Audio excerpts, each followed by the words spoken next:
우리 양옆에 계시는 분들과 한번 인사하도록 하겠습니다. 잘 오셨습니다. 반갑습니다. 한번 인사하도록 하겠습니다. 예, 우리 오늘은 사무엘상 15장 22절부터 24절 말씀을 통해서 미련할 정도로 순종하는 삶이라는 제목을 가지고 하나님 말씀 증거하도록 하겠습니다. 이제는 양력이나 음력으로 이제 명확한 2020년 한 해를 시작하게 된 것 같습니다.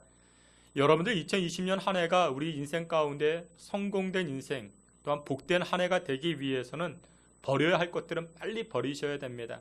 그리고 붙잡아야 될 것은 꽉 붙잡으셔야 됩니다. 버려야 될 것들, 안 좋은 추억들, 안 좋은 기억들은 빨리 버리셔야 되고, 힘들어도 어려워도 붙잡아야 할 것들은 꼭 붙잡아야 됩니다.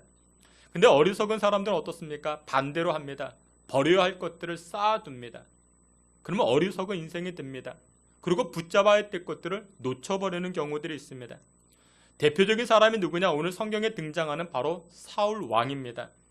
오늘 본문에 등장하는 이 사무엘 선지자가 이 사울 왕을 찾아가서 책망하는 내용이 오늘 본문의 내용입니다. 23절 말씀을 보면 이렇게 말씀합니다. 오늘 본문의 말씀 앞에도 말씀이 있는데 다 함께 보겠습니다. 이는 거역하는 것은 점치는 죄와 같고 완고한 것은 사신 우상에게 절하는 죄와 같음이라. 왕이 여호와의 말씀을 버렸으므로 여호와께서도 왕을 버려 왕이 되지 못하게 하셨나이다 하니. 근데 이 말씀에 거역하는 것, 그러니까 하나님의 말씀을 거역하는 것, 하나님의 말씀을 버리는 것, 그것은 큰 죄라 성경은 말씀합니다. 여러분들, 사울 왕에게 있어서 인생 최대의 실수가 무엇이냐? 하나님의 말씀을 거역한 겁니다. 하나님의 말씀을 듣지 아니한 것이 바로 이 사울 왕의 인생의 최대 실수였던 것입니다.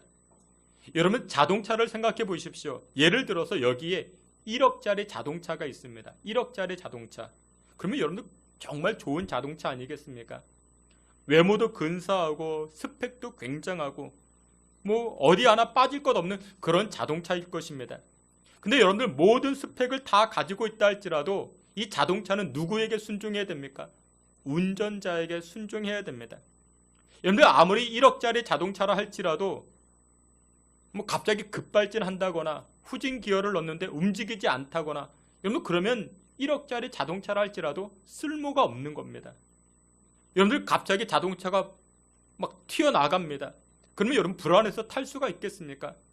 그 자동차가 1억짜리라 할지라도 2억이라 할지라도 그런 자동차는 쓸모가 없는 겁니다.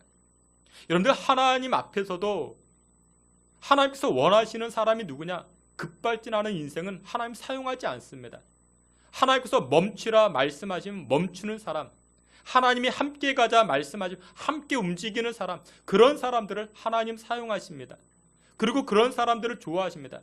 내가 그래도 1억짜리인데, 내 외모가 1억짜리가 넘는데, 내가 그래도 굉장한 스펙을 가지고 있는데, 여러분들 아무리 그런다 할지라도 내 인생에 급발진이 나타나면 하나님은 그런 사람 사용하지 않는 것입니다. 오늘 본문에 등장하는 이 사울 왕은 그의 인생은 바로 급발진 인생이었습니다. 그의 외모가 1억이 넘고 그의 스펙이 화려하다 할지라도 여러분들 급발진하는 인생이니까 하나님 사용하지 아니하시는 것입니다. 오늘 본문을 우리가 유심히 보게 되면 의미심장한 구절이 등장을 합니다. 17절 말씀에 이렇게 말씀합니다. 앞에 있는 말씀 사무엘상 15장 17절 우리 다 함께 보겠습니다. 사무엘이 이르되 왕이 스스로 작게 여길 그때에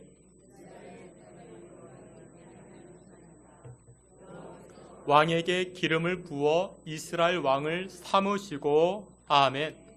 그러니까 사무엘이 이 사울 왕에게 그렇게 말합니다. 당신이 스스로 작게 여길 때에, 그러니까 겸손하고 하나님의 말씀을 들을 그때에, 그때 하나님께서 당신을 무엇으로 삼으셨다?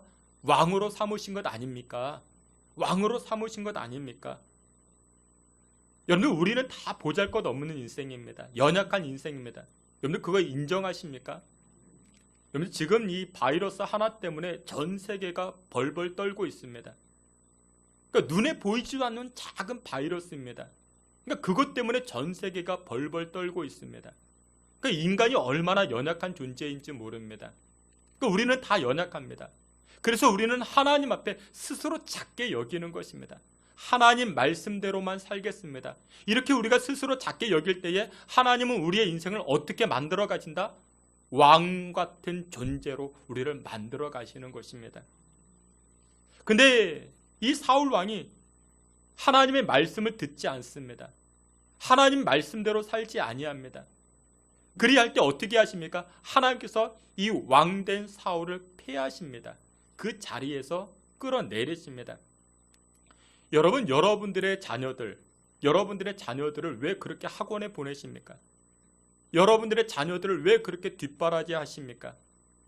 여러분들, 이유는 왕 만들기 위함 아니겠습니까?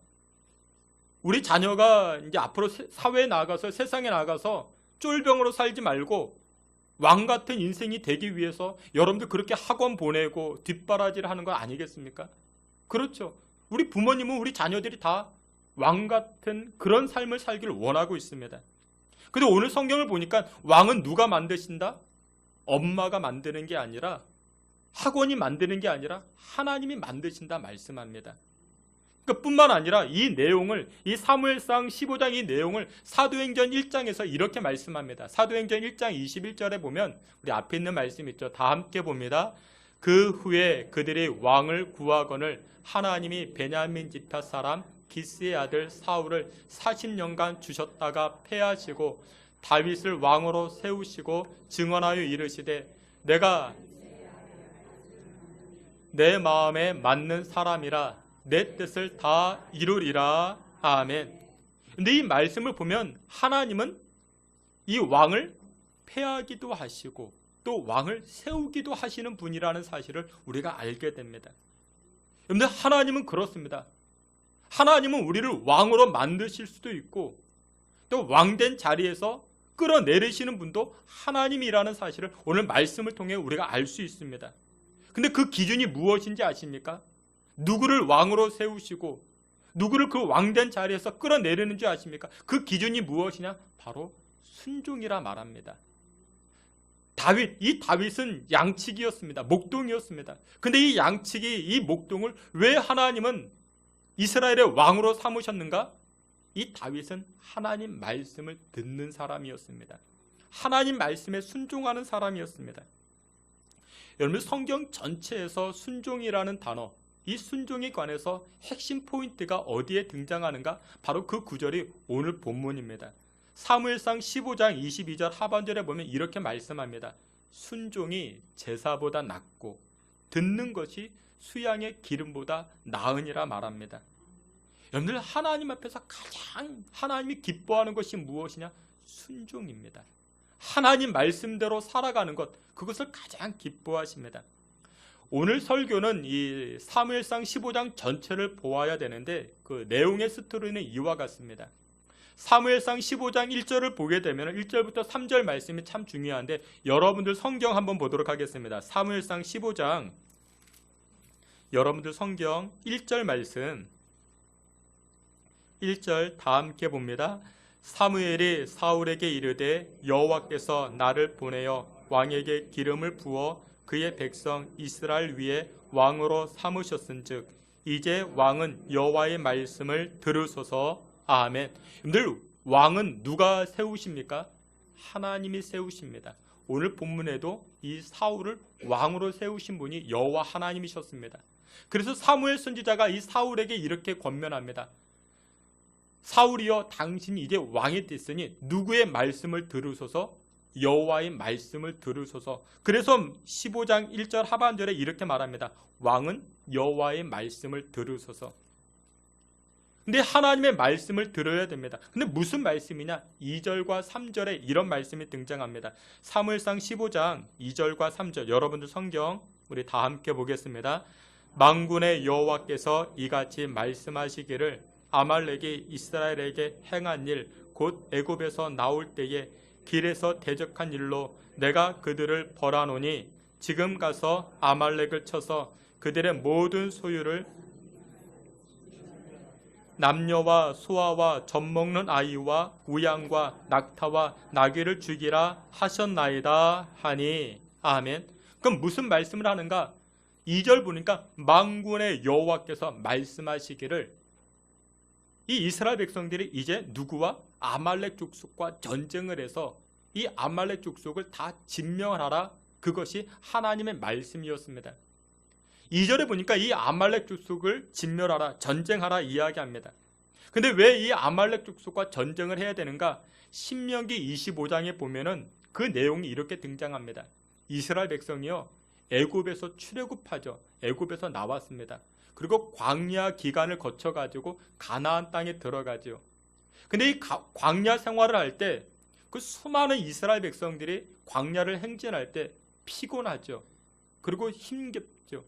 그러면 여러분들 뒤처지는 사람들이 있지 않습니까? 여러분들 산에 올라가다 보면은 뒤처지는 사람이 있잖아요. 허약한 분들이 그렇습니다. 노약자들이 그렇습니다. 어린아이들이 뒤처지죠. 근데 이 아말렉 족속은 어떻게 하는가? 이 뒤처지는 이런 사람들을 노략합니다.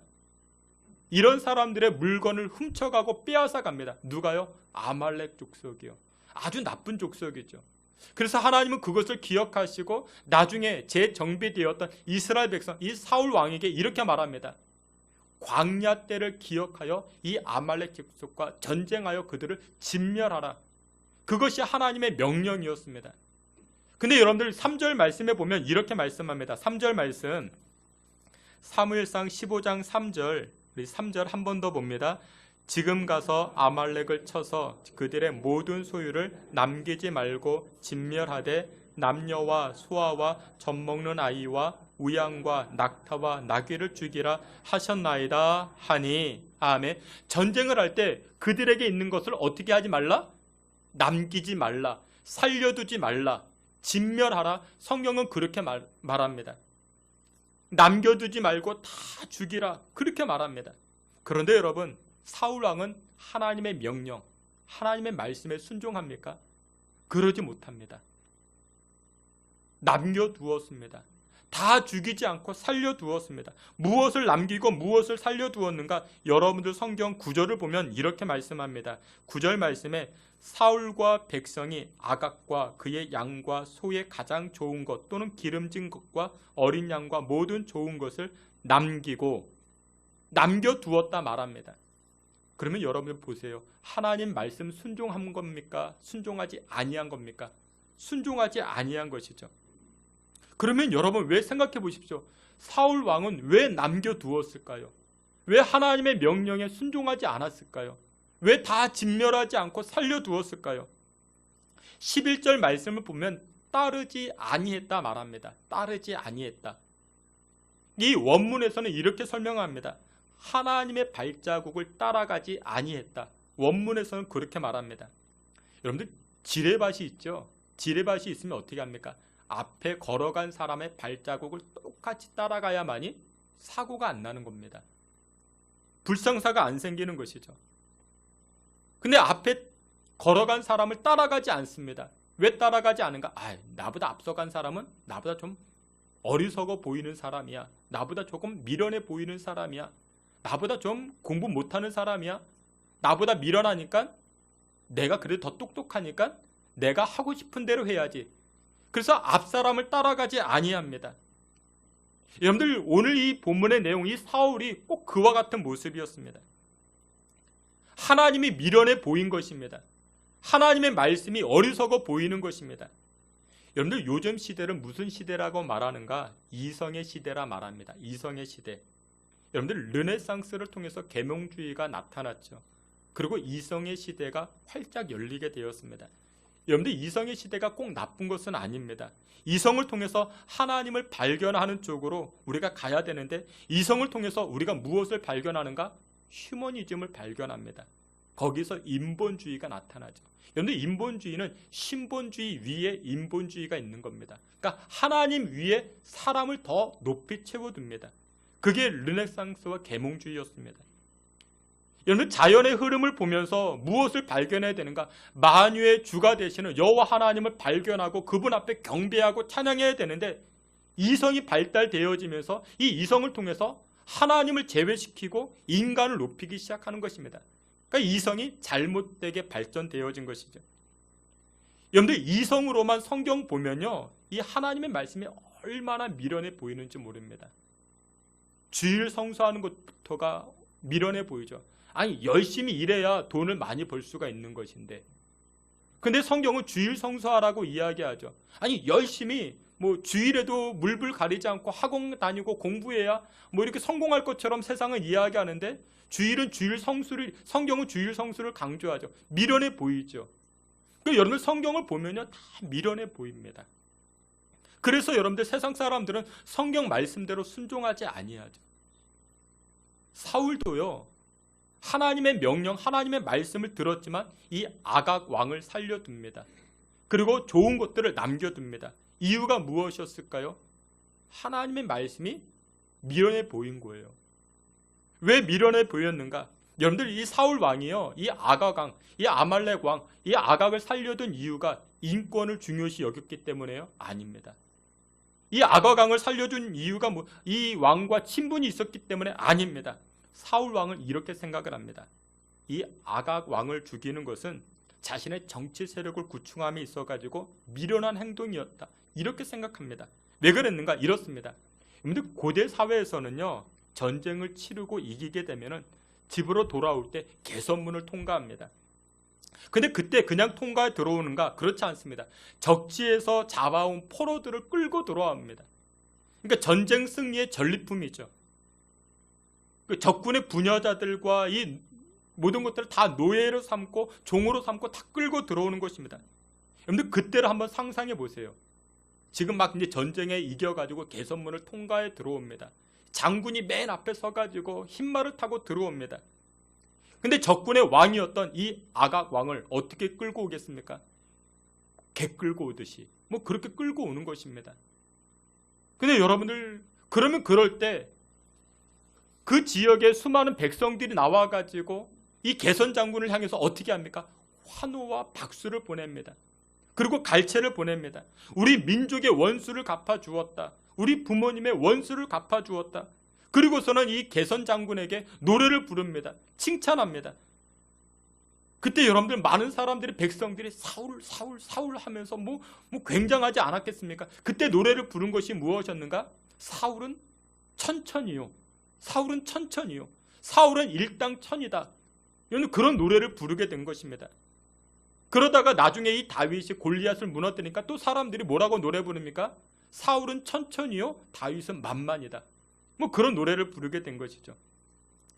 그래서 여러분들 이 사울이 이 아말렉 왕, 이 아각을 살려둔 이유가 무엇이었는가?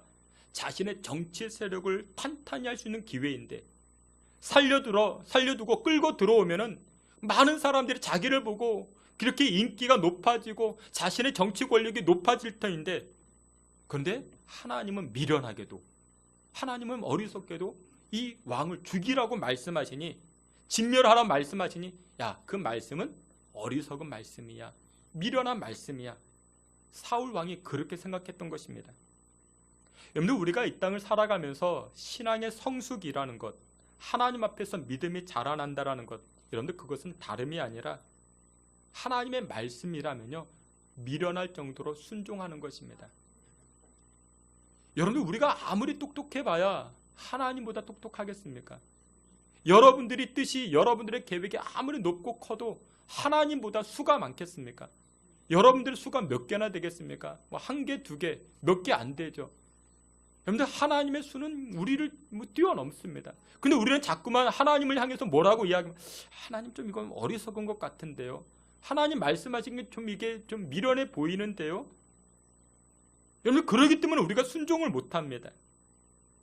주께서 사랑하시는 귀한 성도 여러분들, 그래서 우리가 2020년 한 해를 성공적 인생으로 살기 위해서, 하나님 앞에 칭찬받는 인생으로 살기 위해서는 성경에 보여지는 미련하게 생각되어지는 모든 것들을 우리가 순종의 발걸음으로 나아갈 때 여러분들의 삶이 성공의 인생이요 승리케 되는 인생이 되는 줄 믿으시길 축원합니다. 그러면 성경에서 이야기하는 미련해 보이는 큰 두 가지가 있습니다. 첫째가 무엇이냐? 바로 복음 증거하는 것입니다. 우리 성경 한번 다 같이 보도록 하겠습니다. 앞에 있는 말씀 고린도전서 1장 18절 앞에 있는 말씀 함께 봅니다. 십자가의 도가 멸망하는 자들에게는 능력이라. 아멘. 십자가의 도, 이건 십자가의 길을 말합니다. 그러니까 십자가의 길이라는 것은 복음을 뜻하죠. 이 복음이라는 것을 헬라어로는 유앙겔리온, 그러니까 굿뉴스라. 그러니까 이 복음이라는 단어를 여러분들 예수님이라는 단어로 바꾸어서 해도 틀리지는 않습니다. 근데 여러분들 예수님을 증거하고 예수님을 영접하고 예수님을 따라가는 삶, 여러분들 그게 미련해 보이지 않습니까? 세상 사람들은 그것을 참 미련하다고 생각을 합니다. 어떻게 저 예수 앞에 저 십자가에서 능력이 나타나겠는가? 여러분들 세상에서 제일 미련해 보이는 것이 십자가의 길 아니겠습니까? 예수님 따라가는 그런 길 아니겠습니까? 이 십자가를 영접한다고 무슨 능력이 나타날 수 있겠어? 세상 사람들은 그렇게 생각합니다. 주일 아침에 교회 와가지고 예배 드린다고 무슨 능력이 나타나겠어? 이 아침에 차라리 장사를 더 한다든지 일을 더 한다든지 뭘 해야지 그래야 성공할 수 있는 것 아니겠어? 세상 사람들은 그렇게 이야기를 합니다. 근데 여러분들 오늘 성경이 고린도전서 1장 18절에 뭐라고 이야기합니까? 십자가의 길은 멸망하는 자들에게 미련한 것이지만 구원받는 우리에게는 하나님의 능력이라 성경은 선포합니다.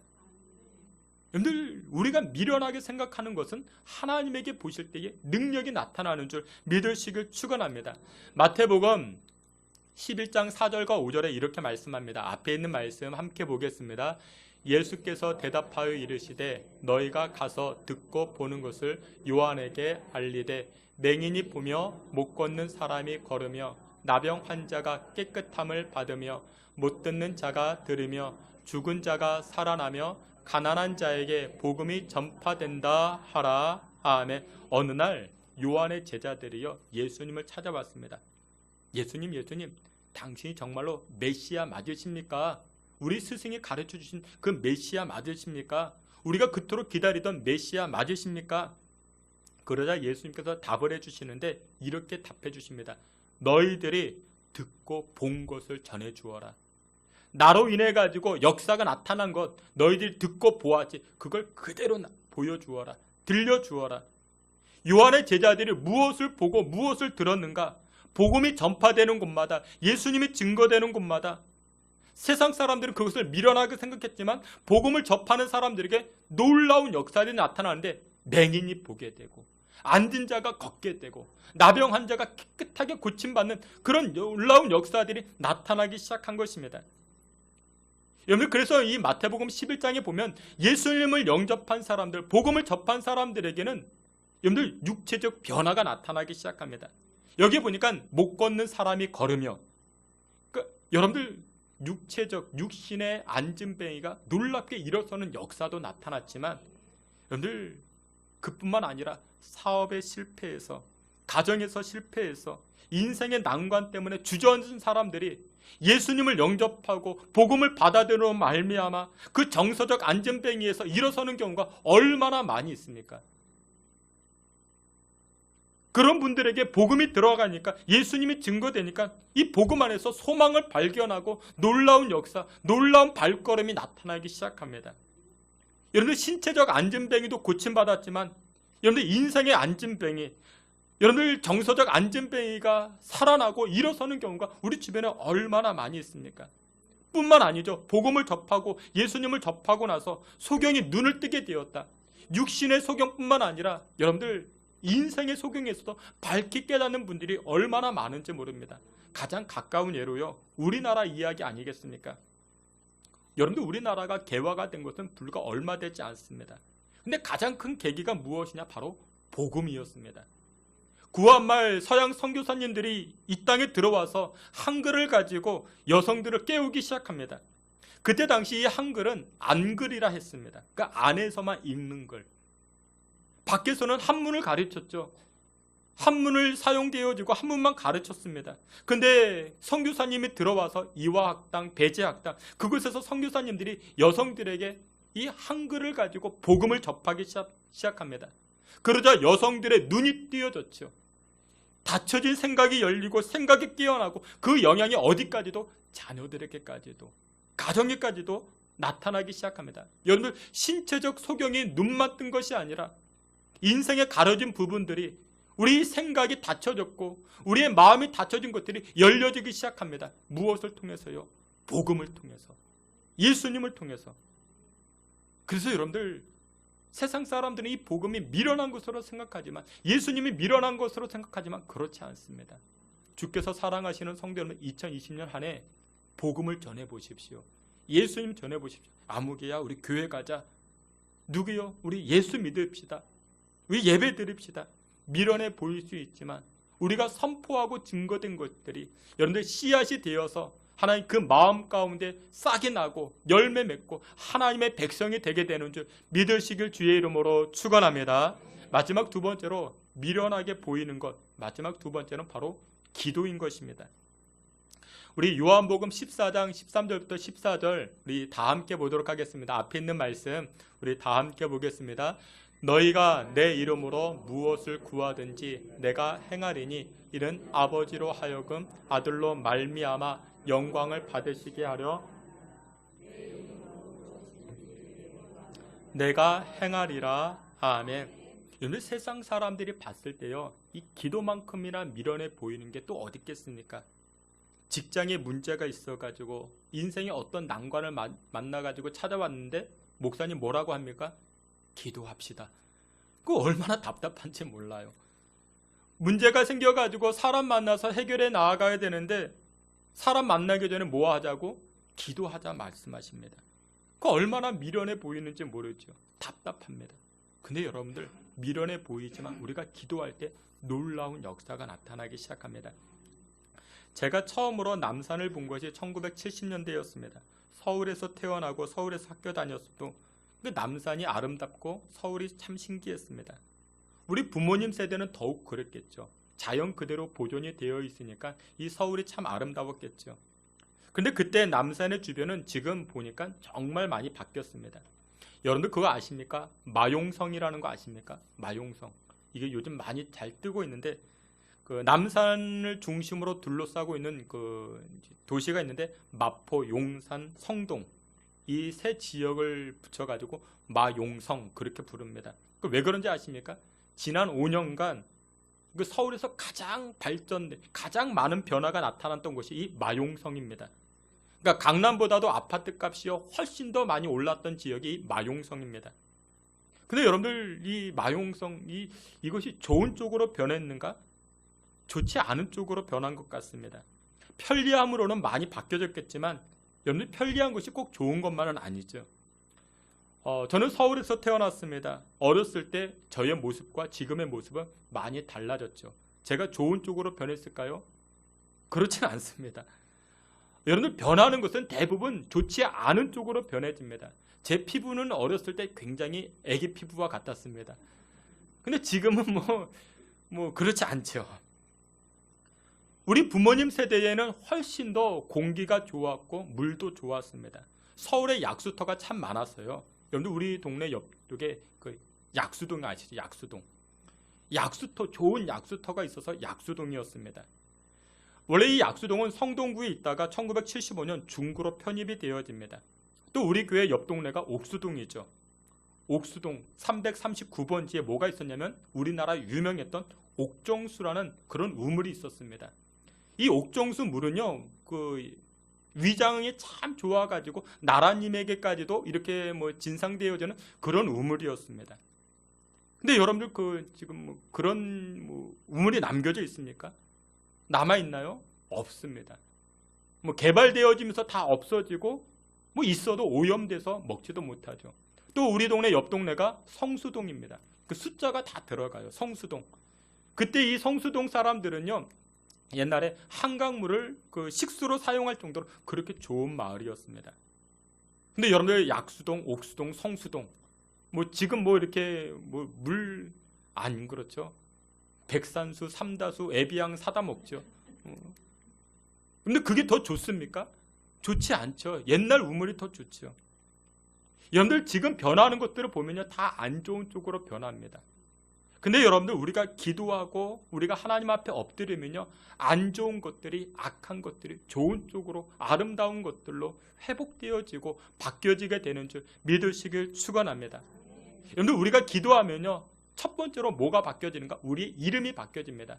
창세기 32장 27절부터 28절에 이렇게 말씀합니다. 우리 앞에 있는 말씀 우리 함께 보겠습니다. 그 사람이 그에게 이르되 내 이름이 무엇이냐? 그가 이르되 야곱이니이다. 그가 이르되 내 이름을 다시는 야곱이라 부를 것이 아니요 이스라엘이라 부를 것이니 이는 내가 하나님과 및 사람들과 겨루어 이겼음이니라. 아멘.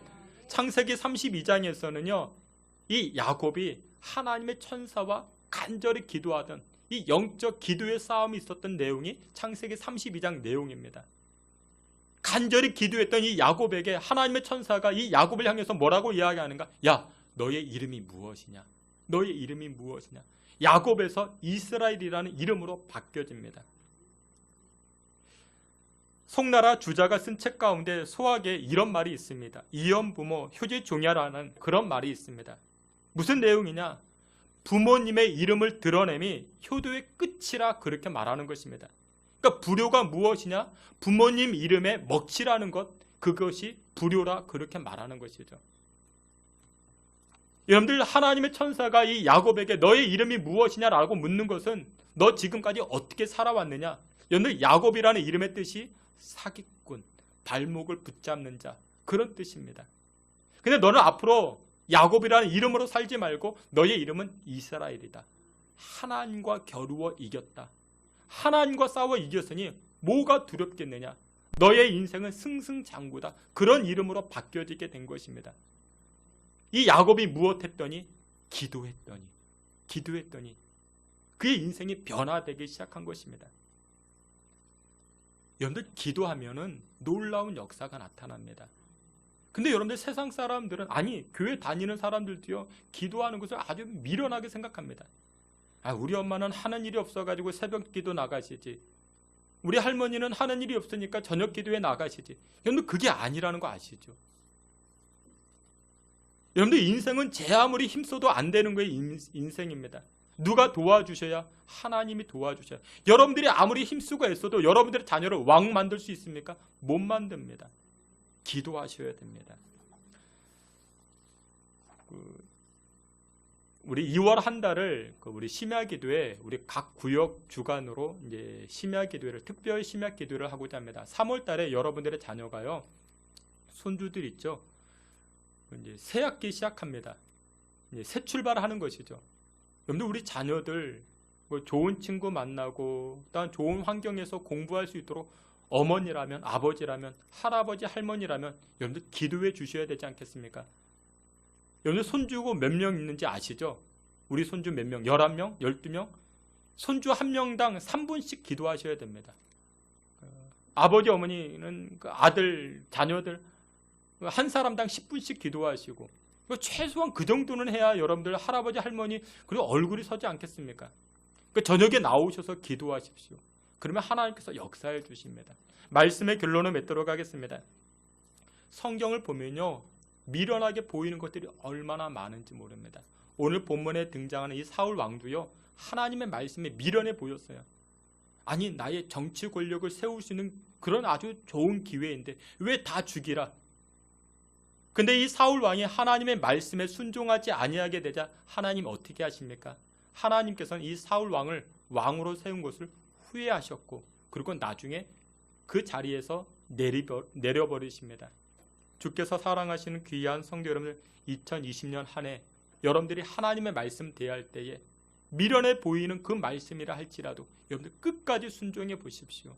예배하는 것, 주일 성수하는 것, 새벽 제단 쌓는 것, 하나님 앞에 예물 드리는 것, 미련해 보인다 할지라도 끝까지 순종할 때 하나님께서는 우리의 가정을 왕의 존재와 같이 세워주시고, 우리 자녀들을, 하나님께서는 우리 후손들을 복의 복으로 인도해 주시는 줄 믿으시길 축원합니다. 아멘. 하나님 아버지, 미련할 정도로 순종할 수 있는 우리의 믿음 되게 하여 주시옵소서. 하나님의 말씀 때로는 이치에 안 맞고 우리 계산에 맞지 아니한다 할지라도 하나님 말씀대로 순종하여 하나님의 은혜의 역사들을 체험하는 주의 성도들 되게 해 주시옵소서.